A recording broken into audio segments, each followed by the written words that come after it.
Olá, alunos e amigos aqui do grupo.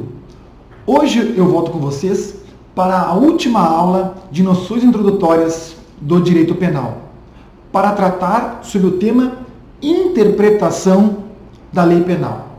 Então, o que seria a interpretação da lei penal? Então, o ato de interpretar, ele é necessariamente feito por um sujeito que, empregando um determinado modo, chega a um resultado.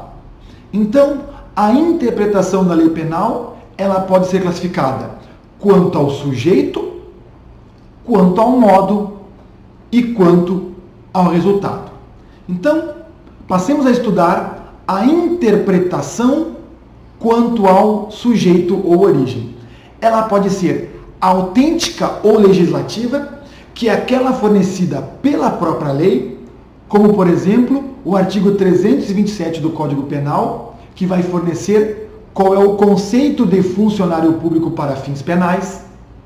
Nós temos uma segunda espécie, que é a interpretação doutrinária ou científica, que é aquela interpretação feita pelos estudiosos do direito, como, por exemplo, os livros de doutrina e, cuidado, também a exposição de motivos do Código Penal.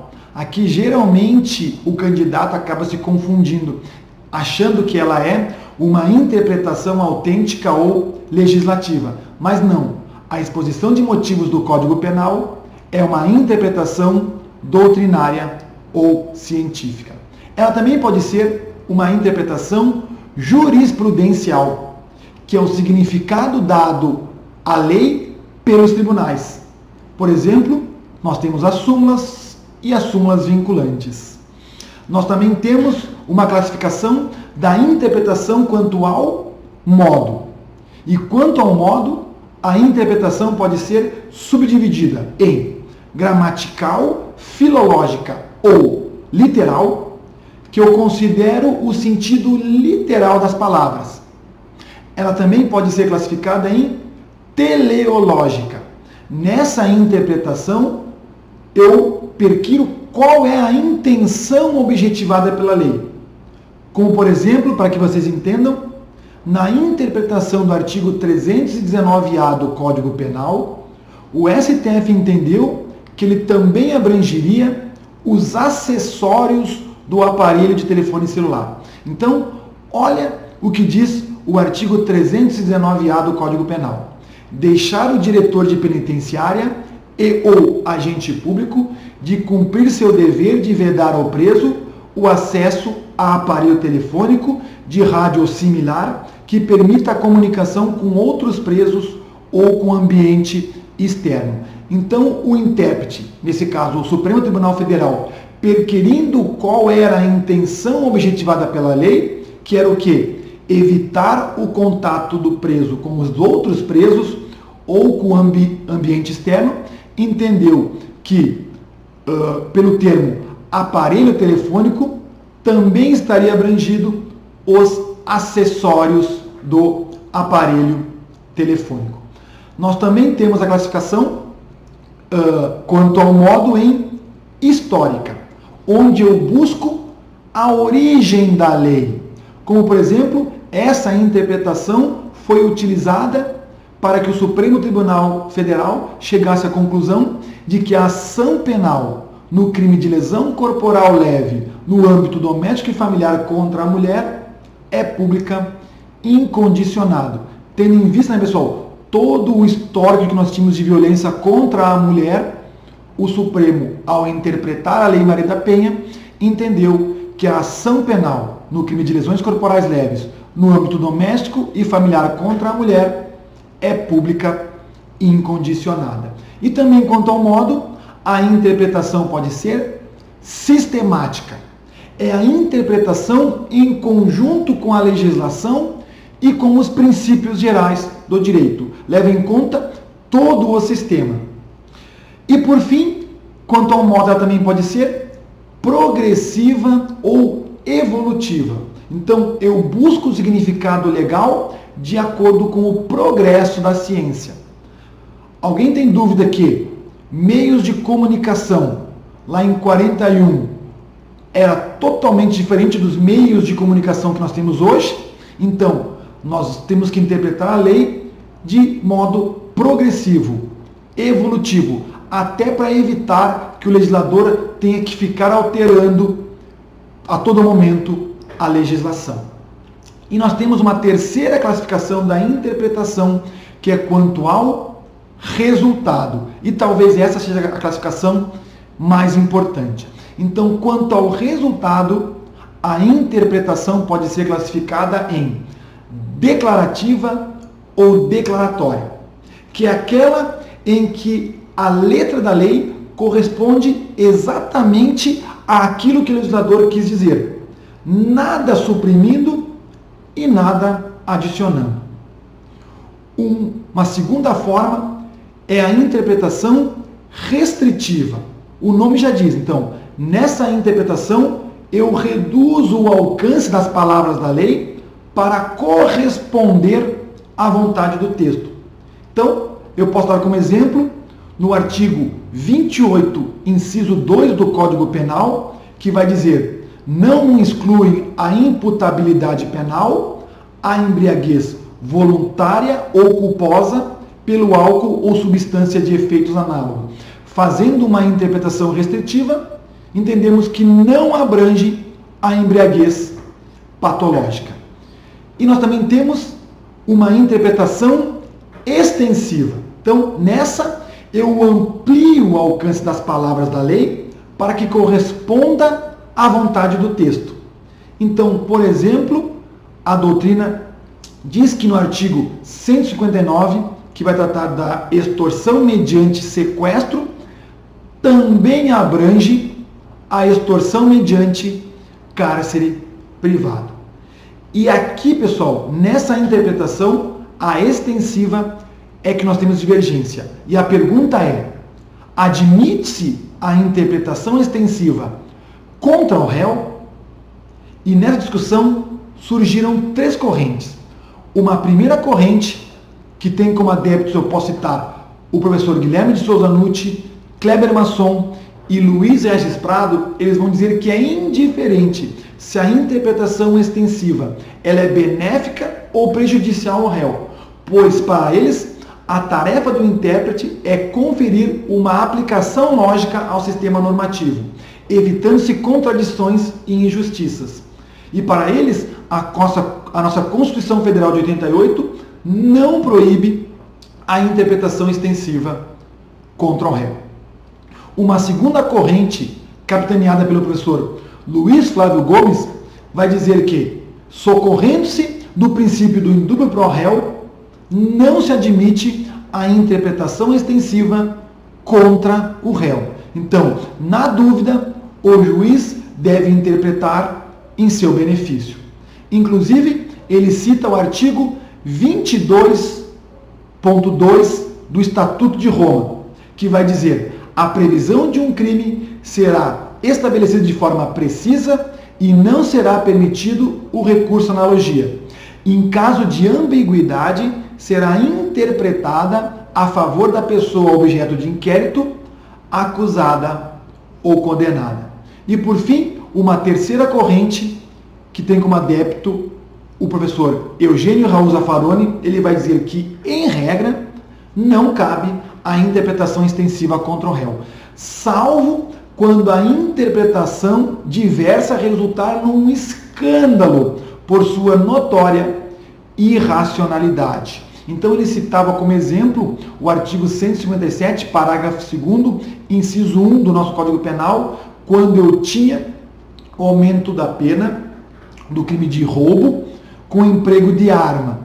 E ele fala que se eu entendesse no significado literal de somente arma de fogo e não de uma outra espécie de arma, como um bastão, um machado, isso causaria um escândalo. Então, nesse caso, para ele, seria possível a interpretação extensiva contra o réu, mas somente nessa hipótese.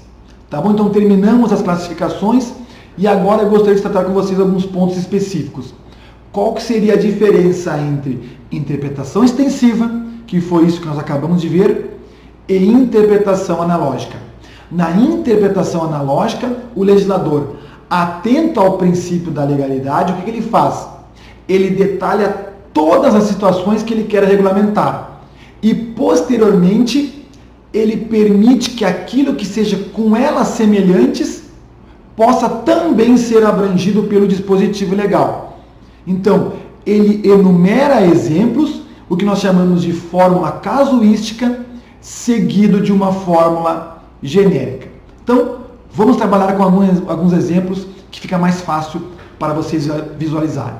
Olha o que diz o artigo 121, parágrafo 2º, que trata do homicídio qualificado. Então, inciso 1.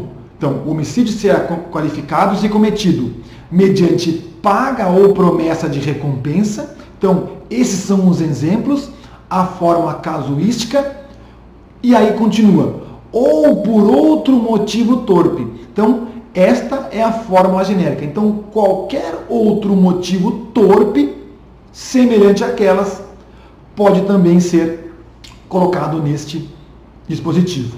Inciso 3. O homicídio também será qualificado quando cometido com emprego de veneno, fogo, explosivo, asfixia, tortura. Então, olha os exemplos, a fórmula casuística, e aí ele termina com uma fórmula genérica. Ou outro meio insidioso ou cruel, ou de que possa resultar perigo comum. Então, qualquer outro meio insidioso ou cruel, ou de que possa resultar perigo comum, semelhante àquela fórmula casuística, também pode ser colocado neste inciso. Inciso 4. O homicídio também será qualificado quando cometido a traição de emboscada ou mediante dissimulação, olha a fórmula casuística, ou outro recurso que dificulte ou torne impossível a defesa do ofendido. Então, essa é a fórmula genérica. Então, qualquer outro recurso que dificulte ou torne impossível a defesa do ofendido, semelhante àqueles, também pode ser inserido nesse dispositivo. E, por fim, outro exemplo é o artigo 306 do Código de Trânsito Brasileiro, que vai dizer: conduzir veículo automotor com a capacidade psicomotora alterada em razão da influência do álcool. Então, olha a forma casuística. O exemplo: ou de outra substância psicoativa que determine dependência. Então, a forma genérica. Então, ele termina com uma forma genérica, onde eu posso colocar hipóteses semelhantes à forma casuística que ele estabeleceu. Então, agora passamos a estudar a chamada interpretação sui generis. A interpretação sui generis, ela pode ser subdividida em esofórica, onde o significado da norma interpretada não está no nosso ordenamento normativo. Como, por exemplo, o artigo 20 do Código Penal, que vai definir o erro de tipo, mas quem define o que é tipo legal é a doutrina e não a lei. E nós também temos a interpretação endofórica, onde o texto normativo interpretado empresta o sentido de outros textos do próprio ordenamento normativo. Como exemplo, nós temos o artigo 237 do Código Penal, onde a expressão impedimento para o casamento é interpretada de acordo com o Código Civil, que no artigo 1521 vai estabelecer os impedimentos para o casamento. E por fim aqui, pessoal, nós temos também a interpretação conforme a Constituição. Como todos nós sabemos, pessoal, então a Constituição Federal está no ápice do nosso ordenamento, então ela deve informar e conformar todas as normas que lhe são hierarquicamente inferiores. Então, todas as normas devem passar por uma filtragem constitucional e só resistem aqueles dispositivos que estão de acordo com os direitos e garantias estabelecidos na Constituição Federal. Outro ponto que eu gostaria de tratar com vocês é qual é a diferença entre interpretação analógica e analogia. Então, interpretação analógica é aquilo que nós já estudamos. Então o legislador estabelece fórmulas casuísticas e termina com uma fórmula genérica, aonde o intérprete pode colocar outras hipóteses semelhantes àquelas que ele exemplificou. Agora, a analogia não é forma de interpretação, mas de integração de lacunas, no caso de falta de previsão legal para o caso. Então, eu parto do pressuposto de que não existe lei a ser aplicada ao caso concreto, motivo pelo qual é preciso o intérprete socorrer-se de uma previsão legal empregada para uma situação similar. Então, quais são os pressupostos de aplicação da analogia no direito penal? Primeiro, e mais importante, a certeza de que a aplicação deve ser favorável ao réu. Então, ele tem que ser uma analogia in bonam partem. E 2, a existência de uma efetiva lacuna a ser preenchida. Então, é uma omissão involuntária do legislador. Eu posso apresentar como exemplo para vocês o artigo 181, inciso 1 do Código Penal, que vai dizer: é isento de pena quem comete qualquer dos crimes previstos neste título, dos crimes contra o patrimônio, em prejuízo, aí vai dizer o inciso 1, do cônjuge. E aí a doutrina e a jurisprudência inserem, por analogia, também a figura do companheiro. Então, para terminar a aula de hoje, eu gostaria só de apresentar para vocês a diferenciação entre interpretação extensiva, interpretação analógica e analogia. Então, a interpretação extensiva, o nome já diz, ela é uma forma de interpretação. Nela existe uma norma para o caso concreto e eu vou ampliar o alcance das palavras. A interpretação analógica, também o nome já diz, ela é uma forma de interpretação, também existe uma norma para o caso concreto e são exemplos seguidos de uma fórmula genérica. Então, é uma fórmula casuística, exemplos seguidos de uma fórmula genérica, aonde eu, intérprete, posso colocar outras situações semelhantes aos exemplos, à fórmula casuística. E por fim, a analogia, ela não é forma de interpretação, ela é uma forma de integração. E, portanto, não existe uma norma para o caso concreto. E eu crio uma nova norma a partir de uma outra já existente, desde que, seja favorável ao réu e que a lacuna seja involuntária. Ok? Então, espero que você tenha gostado desse vídeo. Se você gostou, inscreva-se no nosso canal do YouTube, ative as notificações para que você possa receber as informações dos próximos vídeos que serão publicados. Bons estudos e um grande abraço!